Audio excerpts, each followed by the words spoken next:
যারা 2020 সালে ওবিসি সার্টিফিকেটের জন্য অ্যাপ্লাই করেছিলেন এবং 2020 সালেই ওবিসি সার্টিফিকেট পেয়েছিলেন, তাদের কিন্তু সার্টিফিকেট নট রেকর্ড ফাউন্ড দেখাচ্ছে, যদিও সেটা ডিজিটাল সার্টিফিকেট। এবার তাহলে এদের করণীয়টা হচ্ছে এই ব্যাকলগ সার্টিফিকেটে গিয়ে apply for digital certificate for SC ST ওবিসিতে অ্যাপ্লাই করা। এখানে সার্টিফিকেট নাম্বারটা, ইস্যু ডেট, তারপরে সার্টিফিকেট বাকি সমস্ত কিছু ফিল আপ করে ওল্ড সার্টিফিকেটের ফটো আপলোড করে আর অ্যাপ্লিক্যান্টের ফটোগ্রাফ আপলোড করে সেটা সাবমিট করা।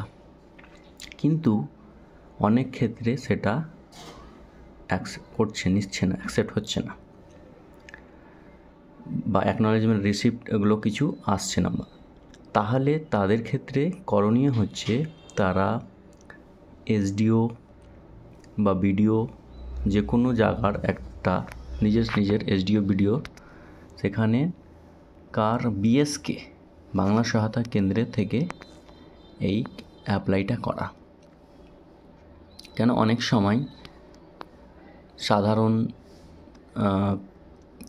বাড়ি থেকে বা কোনো সাইবার ক্যাফে থেকে এই জিনিসটা হচ্ছে না। ধন্যবাদ।